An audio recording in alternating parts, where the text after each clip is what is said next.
told you before, and I'm going to tell you again, Johnny. Health is the whole thing is health. You got to take care of it. As long as you have your health. Take care of it. You got to think young. Hobbies, interests. You got to think young. Right. I try to think young all the time. You know what I mean? Always do that. Can I have a cigarette? Certainly. It's not good for your health, though. So I got a crazy doctor who told me to keep smoking if I want to stop chewing gum. So what do I do?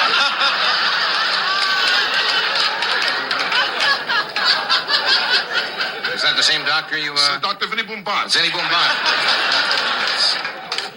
Health is important. I got into astrology lately. Got a new interest. Did you? Astrology is very good. Follow that closely. You meet girls, that's all they talk about. It's astrology. Sure, astrology. What sign are you under? You know, that's what they talk about. I tell you, the girls I meet, they're all born under the same sign. Well, what's that? For rent.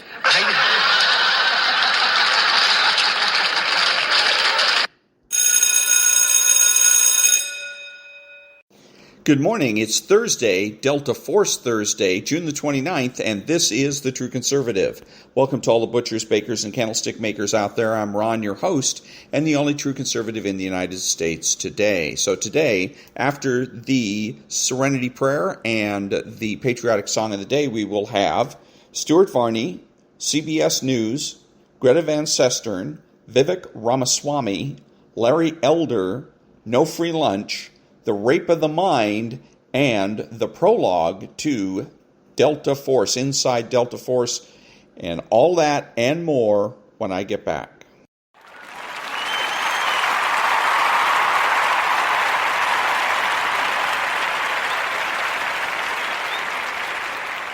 God, grant me the serenity to accept the things I cannot change, the courage to change the things I can, and the wisdom to know the difference. Amen. Ladies and gentlemen, please remain standing and remove your hats for the national anthem of the United States of America.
Thank you. And now there's No Free Lunch by David-Bahnsen.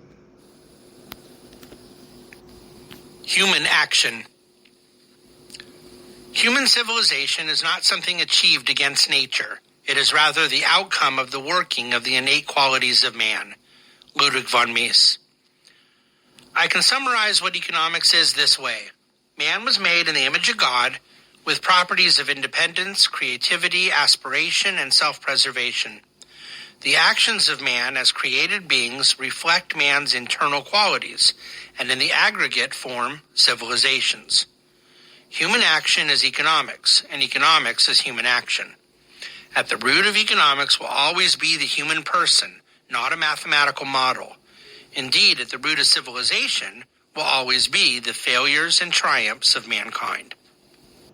And that was There's No Free Lunch, 250 Economic Truths by David-Bahnsen. Back in a minute.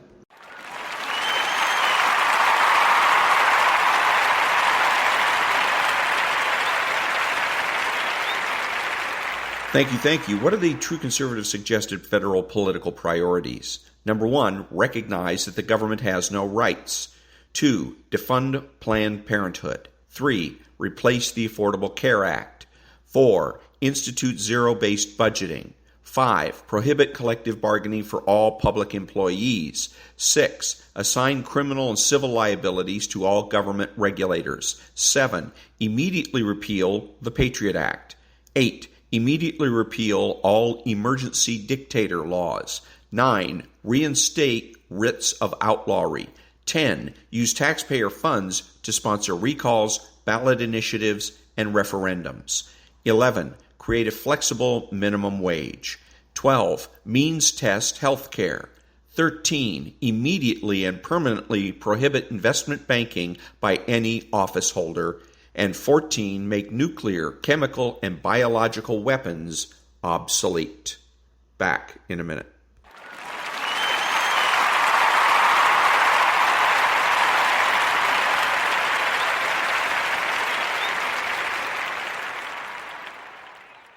Thank you. And now Larry Elder. Regarding energy independence, we know what's happened. Joe Biden came in, launched a war on oil and gas, stopped drilling on federal lands, stopped fracking, shut down Keystone Pipeline, forget about drilling in Anwar, all of which I will reverse. And that was Larry Elder. Back in a minute.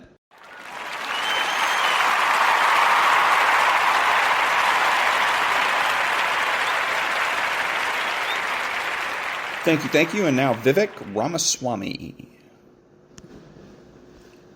Tonight, we see the real problems in our country. They are real. We have an administrative state that runs the government instead of the real government. I'm going to fix that. We're dependent on our enemy for our modern way of life in a way that was never true in American history. We depend on the CCP. We can rise up to the occasion and fix that. We have a generation of Americans, Gen Z, less than 15% of whom say they're proud to be an American. 25% recruitment deficit in the U.S. military.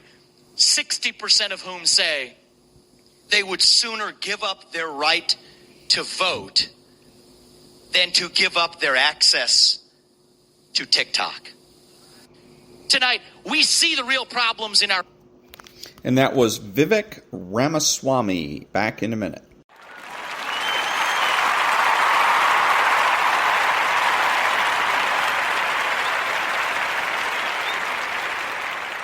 Thank you. And now the prologue of Inside Delta Force by Eric-haney, Command Sergeant Major, retired.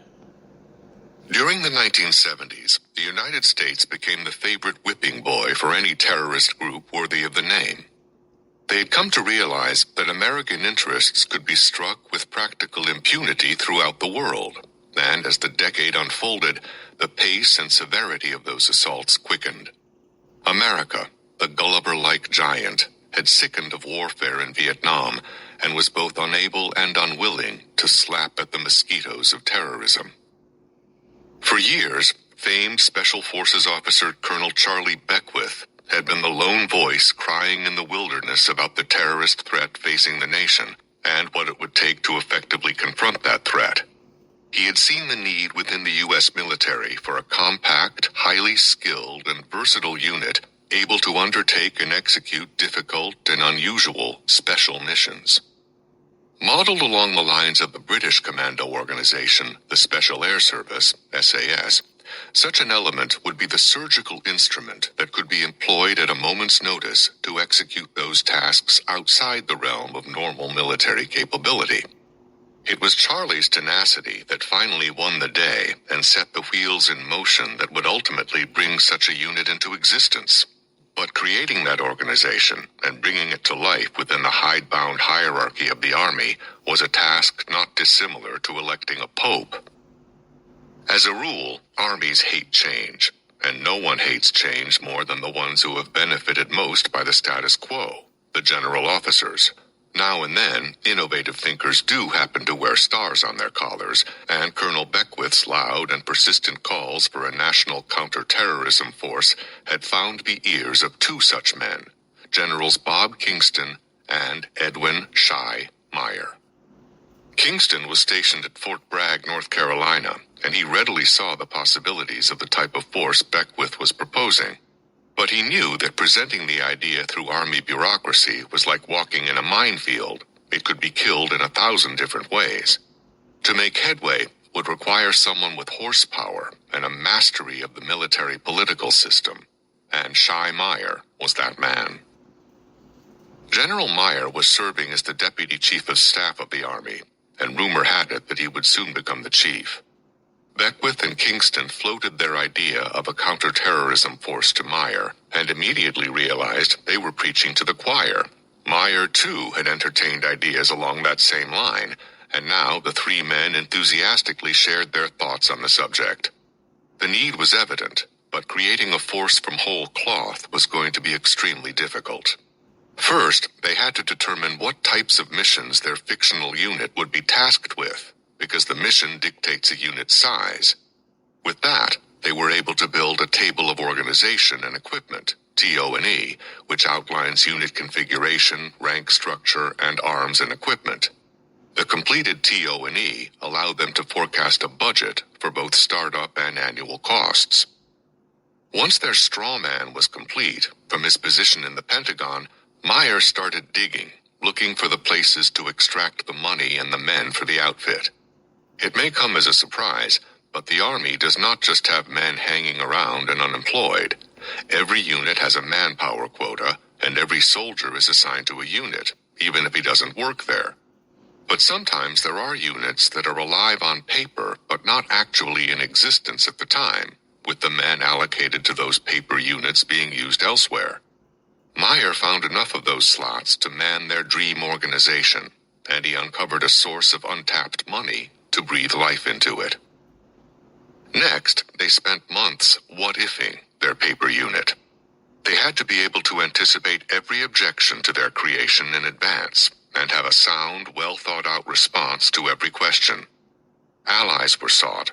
Powerful and influential generals who could block the formation of the unit were sounded out as to their feelings on the idea. Nothing was ever presented to anyone as a proposal. It was much too early for that. For the time being, they just wanted to know who were the friends and who were foes. But when the more powerful generals realized that a new unit wouldn't intrude on their turf or siphon money from their budgets, they gave their nods of acceptance, if not approval. With that, the trio of Kingston, Meyer, and Beckwith were ready to present their plan. The formal proposal for a national counterterrorism force was presented at the Fort Benning Infantry Conference in the summer of 1977. With all the details and political machinations completed in advance, the proposal was duly approved, and it was recommended to the Chief of Staff of the Army that such an organization be formed immediately. By that time, General Meyer was the chief. 1st Special Forces Operational Detachment, Delta, was given official life on 21 November 1977 by order of Headquarters, Department of the Army. When Beckwith was chosen to command the new outfit, he immediately set to work. He handpicked a few staff members, found an old derelict building in an out-of-the-way spot on Fort Bragg, North Carolina, and started the struggle to midwife his baby. It would not be an easy birth. And that was the prologue of Inside Delta Force, written by Eric-Haney, Command Sergeant Major, retired. Back in a minute.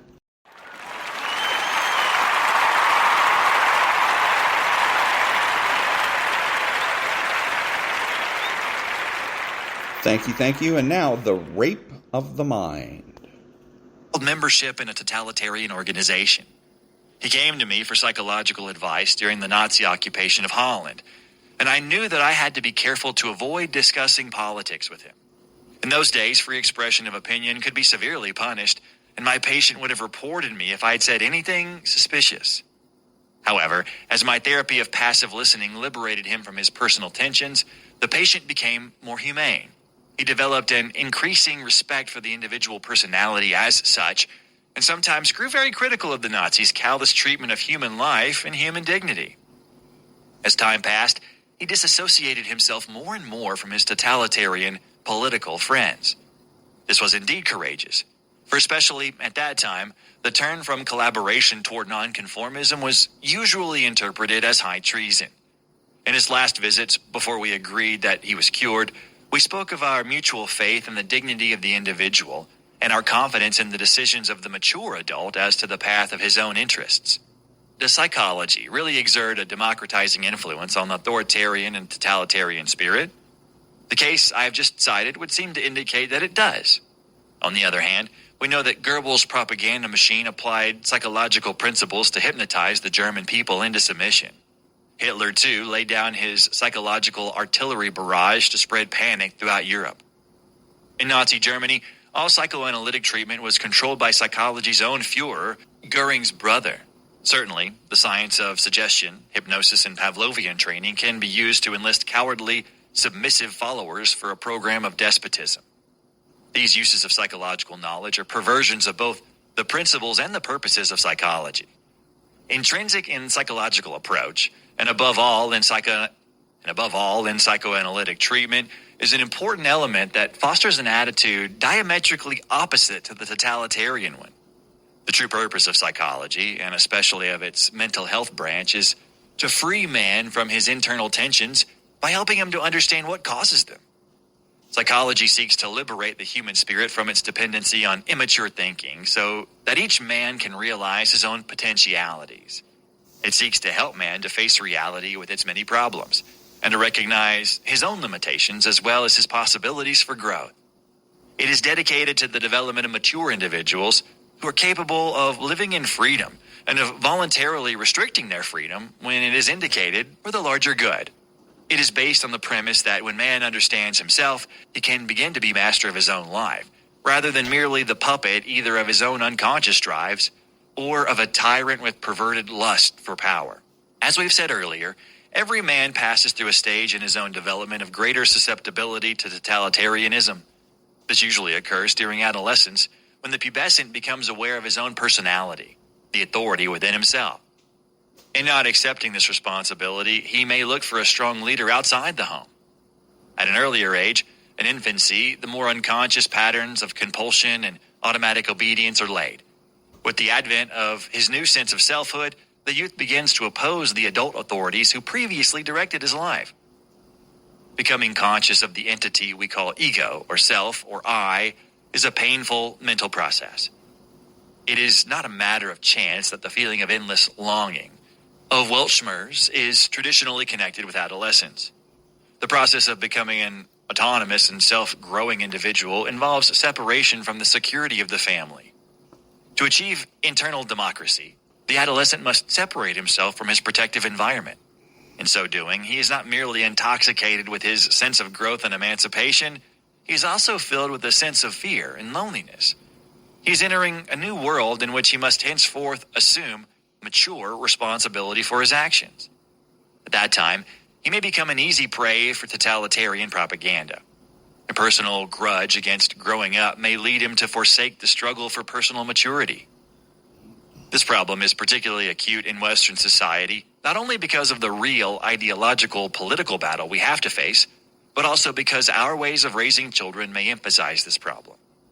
Whereas primitive groups impose some measure of social responsibility upon the child early in life and increase it gradually, our middle-class culture segregates him completely in the world of childhood, nursery, and schoolroom, and then plunges him precipitously into adulthood to sink or swim.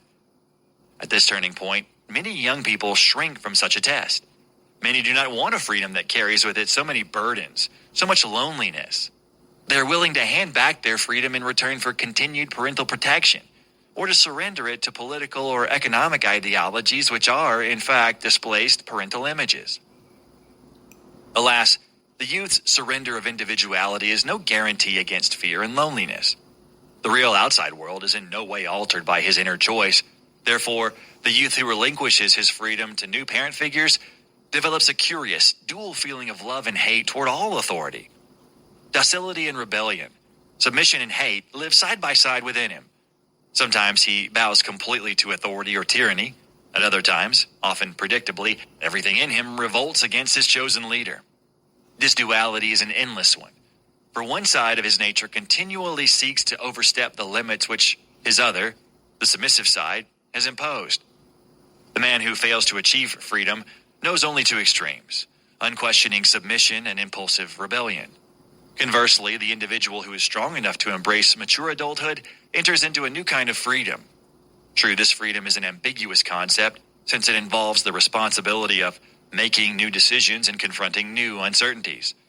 The frontiers of freedom are anarchy and caprice on the one side, and regimentation and suffocation by rules on the other.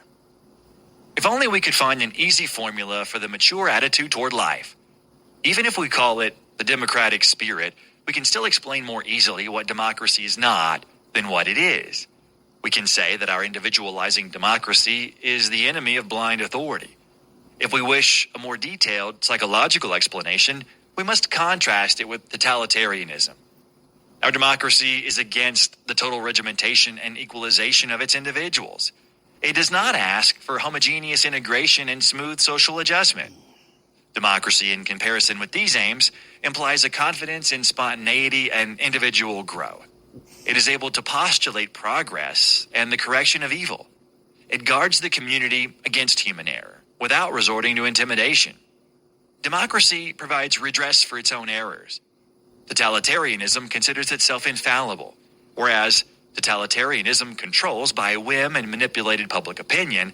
Democracy undertakes to regulate society by law, to respect human nature, and to guard its citizens against the tyranny of a single individual on the one hand, and a power-crazy majority on the other. Democracy always fights a dual battle.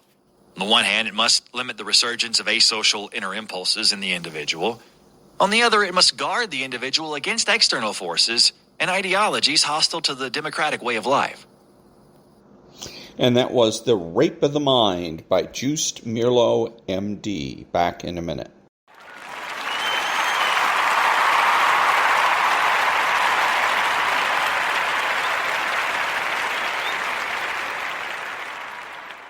Thank you. Now, Vivek Ramaswamy about affirmative action.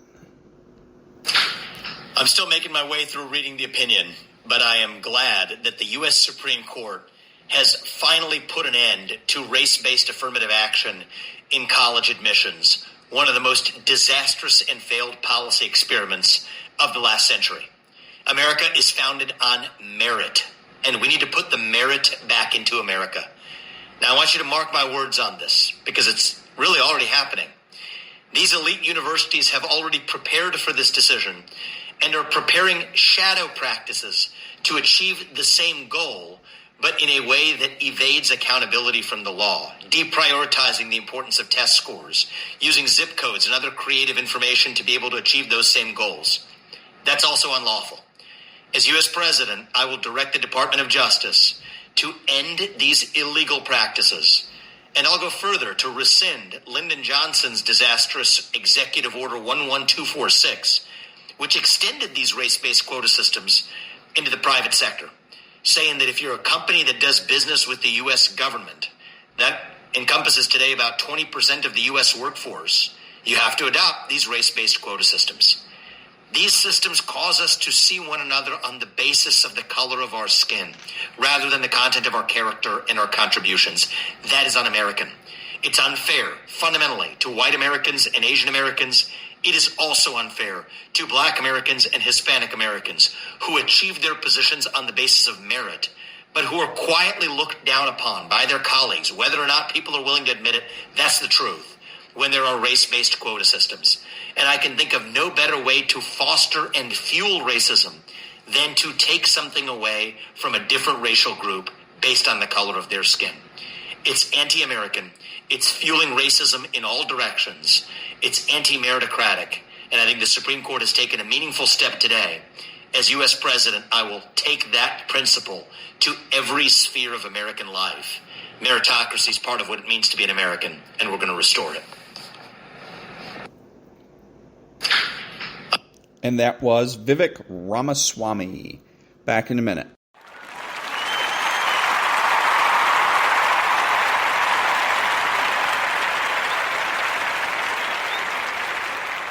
Thank you. Now, Greta Van Sustern. House Republicans on not one, but 3 House committees are launching a joint investigation into the years-long Hunter Biden investigation. House Republicans are demanding more than 12 federal officials appear before them for transcribed interviews. The Judiciary Committee will be taking the lead on the Justice Department and FBI. Specifically, the Judiciary Committee wants U.S. Attorney for Delaware, David Weiss, to answer questions. And note, Weiss is made U.S. Attorney by President Trump. But it was at the recommendation of both Democratic senators from Delaware. That's the way it's done. Senators make recommendations to presidents. Now, the House Oversight Committee is looking into the Secret Service, and the House Ways and Means Committee is looking into the IRS. Member of the House Ways and Means Committee, Florida Congressman Greg Steube joins me. Good evening, sir. Hey, good evening. Thanks for having me. Thank you. So what questions who do you want to talk to at the IRS, and what do you want to ask? Well, Weissman, it sounds like Judiciary is going to handle that, and we're going to bring in the other individuals from the IRS specifically who were trying to tell the IRS whistleblower that they couldn't investigate certain things, they couldn't do specific warrants, they couldn't put Hunter Biden's name in the different warrants and subpoenas. So anybody from the IRS that was involved in this, we're going to bring in and question them. All right, the IRS is not supposed to be working. They're not supposed to be Republicans or Democrats. They're supposed to be working for the United States to collect revenue and to enforce our tax codes as well. All right, are you getting cooperation out of the IRS? Well, after Shapley's testimony and his transcribed interview, suddenly things are starting to kind of move and unlock. He was part of the IRS, and he still is, but they moved him out of the investigative unit that was investigating Hunter Biden. So that tells you all you need to know about retaliation that's going on in the IRS. So far, they have not specifically denied our requests, but they're obviously playing slow walking and playing defense on a lot of these information. All right, Shapley is obviously cooperating as a whistleblower, and he says someone moved him out when he was at some point. That who is a known. Do you know who that who is? Because Shapley, I assume, knows who moved him out, because that's the person I'd want to summon to the committee and say, did you move him out? Why?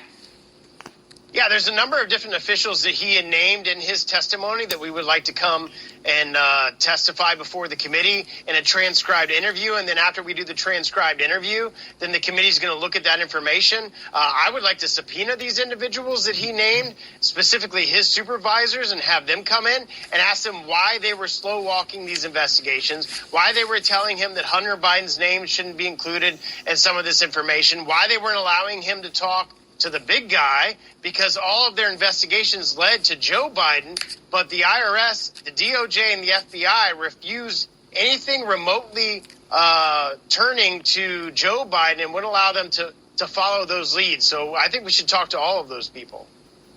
And just as an aside, Hunter Biden has those two tax charges. They're now misdemeanors, and it's been reported that he has paid the taxes that he owes on that. Do you know? Because one of the things that's the most painful when you have a tax problem is not necessarily the tax bill, but the incredible interest and the penalties that build up. Do you know that whether or not he has paid the full freight of penalties and interest on his unpaid taxes that he has now paid? No, and because the IRS waited and slow-walked all of these investigations, there were payments that he received from foreign entities back to 2014, 2015, and the statute of limitations tolled. So they slow-walked all of these investigations so that the statute of limitations would toll on, I think it was like $400,000 worth of payments. Was the whistleblower's testimony. So they slow-walked things, felonies, they slow-walked these charges so that they wouldn't be able to charge because the statute of limitations would toll. All right, so once he did get this big tax bill on the $1.5 million for 1 year, $1.5 million for the next year, where did he get the money to pay the taxes? Because I assume that he went through that money pretty quickly, and then he didn't stash it someplace. I mean, where did he get the money to pay his tax bill? Because he's also saying a different, obviously he's lowered his payment in Arkansas. It was a high payment, child support payment though. But where did he get, what's the source of the money to pay his tax bill? Well, a lot of it came from these foreign payments, and there was $2.2 million in taxes that he didn't pay, which were the underlying basis of some of these charges, which Weiss obviously downgraded to misdemeanors, and all of these were felony charges. And again, the statute of limitations told on a lot of these things that they were going after and investigating all the way dating back to 2014. So there's a lot of crimes here that the big guy was involved in, and this investigative team, through the IRS, was specifically told not to do that from the DOJ. No, I just want to correct one thing. You say there are a lot of crimes here. I don't know if there were crimes here. That's the whole purpose of this whole investigation, to see if there were any. I just want to make that statement. I don't necessarily believe that there are crimes. I believe that there's worthy of investigation, so we can see if something did happen. Congressman Greg Steube, thank you. Yep, thank you. And that was Greta Van Sustern. Back in a minute.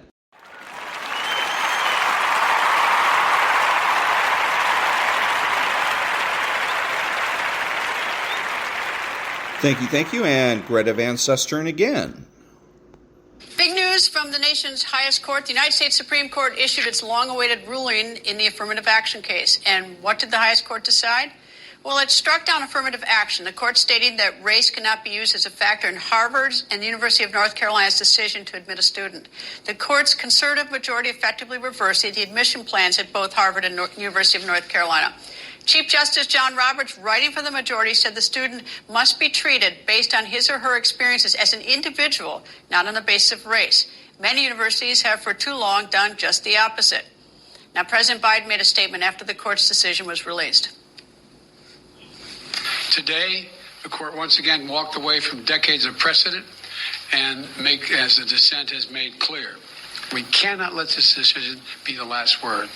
While the court can render a decision, it cannot change what America stands for. One of the two universities parties to the Supreme Court case is Harvard. And after the decision, Harvard University released a statement stating, in part, the court also ruled that colleges and universities may consider in admissions decisions an applicant's discussion of how race affected his or her life, be it through discrimination, inspiration, or otherwise. We will certainly comply with the court's decision. Harvard Law Professor Emeritus Alan Dershowitz joins me. Good evening, sir. Good evening. This was a great day for the Constitution, a great day for the legacy of Martin Luther King, who I heard personally utter the words, I dream of a time when my children will be judged not by the color of their skin, but by the quality of their character. So this is a day to celebrate, and now we have to wonder whether or not there'll be efforts by Harvard and other universities to drive a truck through that little loophole that the Supreme Court left that you just quoted. How did we get here? In the sense that, there were cases going back to 1970. I think Bakke was the first one I remember having to do with admission. Yeah. And then there have been a course of several. Were all the decisions all along that have been now reversed in essence by this one, were they wrong, or were they handling a problem at the time and serving a purpose? They had a problem at the time. The first decision, DeFunis and then Bakke, the dissenters were the liberals. Chief Justice William Douglas, the most liberal person probably in the history of the Supreme Court, dissented and said, no, race can't be considered. You can consider poverty, you can consider opportunities. I wrote a series of articles starting in the 1970s opposing race-specific affirmative action on a liberal point of view, from a liberal point of view. And the irony is that this liberal decision that came down today was rendered by 6 conservatives over the opposition of 6 people who call themselves liberal. But this decision represents classic liberalism, meritocracy. Judge people on the merits. Don't judge people on the basis of their race. We've been fighting for that since the 14th Amendment, and today we won. Those of us who believe in a colorblind society won a substantial victory.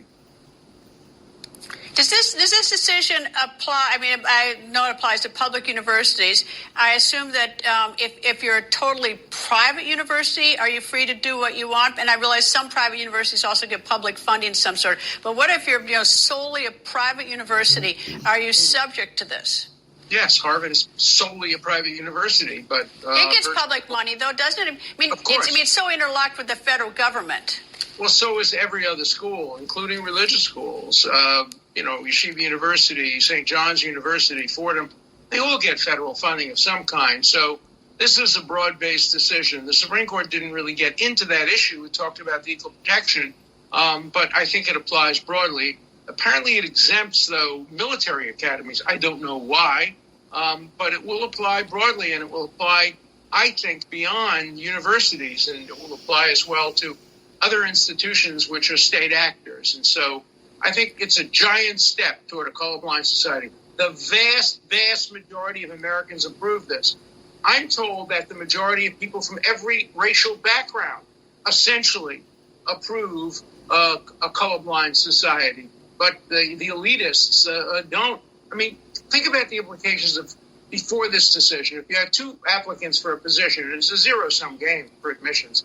One of them is a very wealthy black whose parents went to Exeter and Harvard, and one of them is a federal judge, and the other is a hedge fund operator.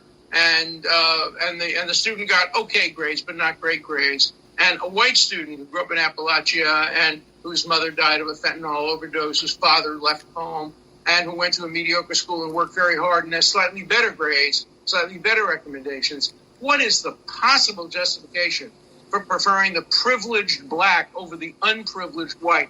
And yes, that's what race-specific affirmative action does. That has now ended. So race is no longer to be a factor. Whether they can still make it a factor and still impose the same quotas. Remember, the Supreme Court basically said that Harvard has a quota system. It gave the statistics. Every year, the number of African Americans is almost identical. The number of Asian Americans who are discriminated against is almost entirely the same. Harvard had two quotas, a ceiling for Asian Americans, and a floor for African Americans. That's not the American way. Harvard Law Professor Emeritus Alan Dershowitz. Thank you, sir. And that was Greta Van Sustern on Newsmax. Back in a minute.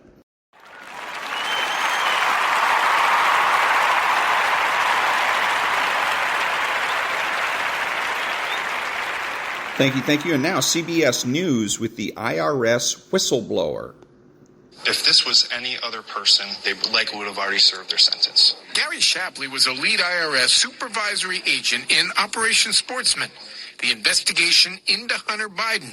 Shapley said he uncovered conduct that warranted more serious charges. There were personal expenses that were taken as business expenses.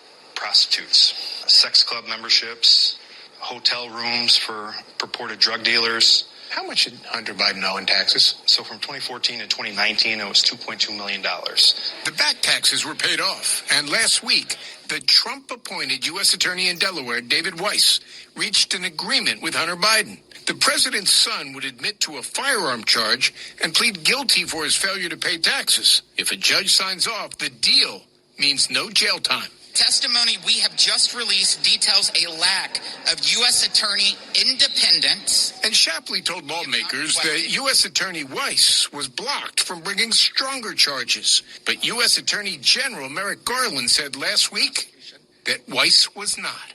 I'm saying he was given complete authority to make all decisions on his own. I documented exactly what happened, and it doesn't seem to match what the Attorney General or the U.S. Attorney are saying today. Shapley provided lawmakers this contemporaneous email he wrote after an October meeting last year. Shapley says Weiss told him the opposite, that Weiss is not the deciding person on whether charges are filed. It was just shocking to me. Shapley, who is still working for the IRS, told us that even before President Biden took office, he was directed to avoid leads involving Hunter's father. There were certain investigative steps that we weren't allowed to take that could have led us to President Biden. And you wanted to take them? We needed to take them. And you weren't allowed to take them? That's correct. And that was CBS News with the IRS whistleblower. Back in a minute.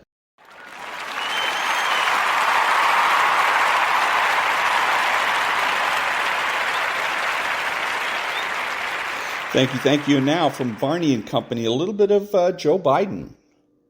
All right. Mark, thank you very much at the White House. President Biden, by the way, also telling voters that his Bidenomics are already working. Listen. When I took office, the pandemic was raging and our economy was reeling. Today, the U.S. has the highest economic growth rate, leading the world economies since the pandemic, the highest in the world. So there you go. First of all, the guy says that he claims that Joe Biden said things that he didn't actually say.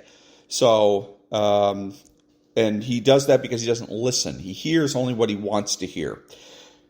If you listen carefully to what Joe Biden is saying, he doesn't claim credit for anything. He just says, I happened to be there when these changes occurred.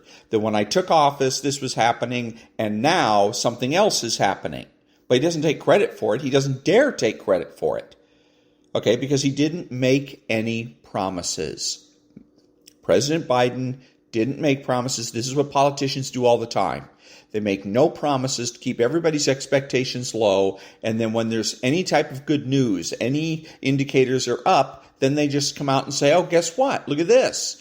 This indicator is up under my administration. And then what they're hoping is that psychologically you're going to associate the administration with the good news, and then when you go into the ballot box, you're going to pull the lever for them. Don't be fooled. Back in a minute.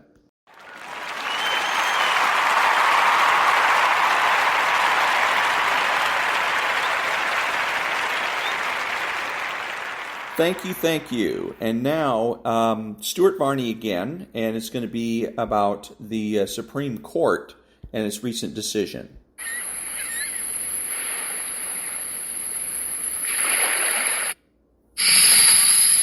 Well, this just in, the U.S. Supreme Court has ruled on the affirmative action case, ruling against the continued use of racial preferences in higher education admissions policies. That's the ruling. Edward Lawrence joins us now to break it all down. Edward. Yeah, and Justice John Roberts wrote the decision on this, and he says it violates the 14th Amendment, the equal protection under the 14th Amendment for this. The Supreme Court, again, striking down both these cases. This was brought against the University of North Carolina and Harvard University by basically two Asian students on each case. It was the Students for Fair Admissions that brought this case. Now, the Biden administration has said that basically getting rid of these admissions would have destabilizing effects, specifically with Latino and Black students. The court says, though, it has permitted race-based admissions only within the confines of narrow restrictions, and university programs must comply with that scrutiny, or they may not use race as a stereotype. In this case, Harvard and UNC program, Justice Roberts writes, however well-intentioned and implemented in good faith, they failed to reach those criteria. So on the dissents for this, Sotomayor wrote the dissent, joined by Kagan and Justice Jackson. They dissented for both the Harvard case and the University of North Carolina case. But again, the Supreme Court now shooting down race-based admissions on a broad scale for universities to be able to use that to bring in. Again, we're looking for reaction from the White House. We don't have it as of yet, but in the past, they have said that it would have a destabilizing effect specifically for Black and Latino students. We'll have to see what they say today. Back to you, Ashley. So, I'm bringing this up because the Supreme Court just struck a blow against government rights. Affirmative action is the government asserting that it has rights. And you can hear when the Biden administration, who opposed this lawsuit, came out and said it will have a destabilizing effect. So what? So what? Especially on Black and Latino, the government has no rights. It does not have the right to create equity. If there's going to be equity in this country where everybody's equal and everybody has equal opportunities, it is going to be up to you and I to do that. If I am a businessman, it is up to me to go out and make sure that I cast as wide of a net as I possibly can, not the government.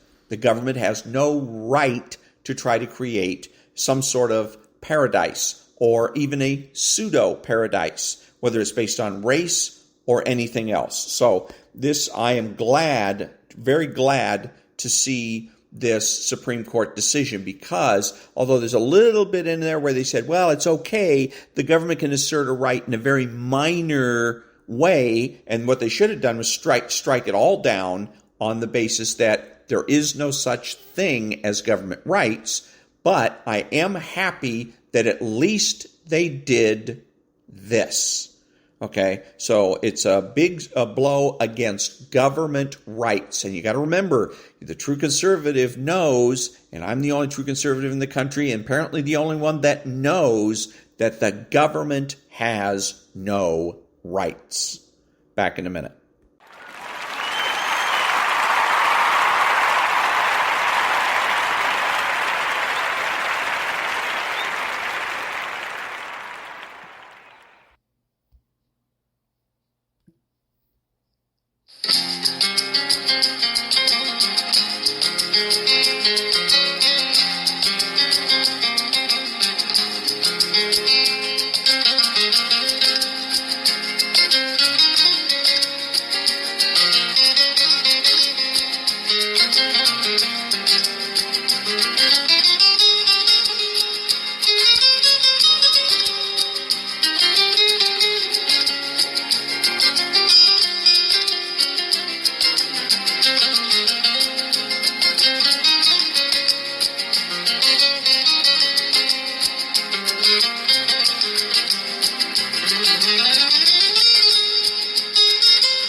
Thank you. I'm Ron, your host, and the only true conservative in the United States today, bidding adios to all of the butchers, bakers, and candlestick makers out there. And until next time, be honest, be smart, be beautiful, and remember that the left has no authority, no power, and they can't win.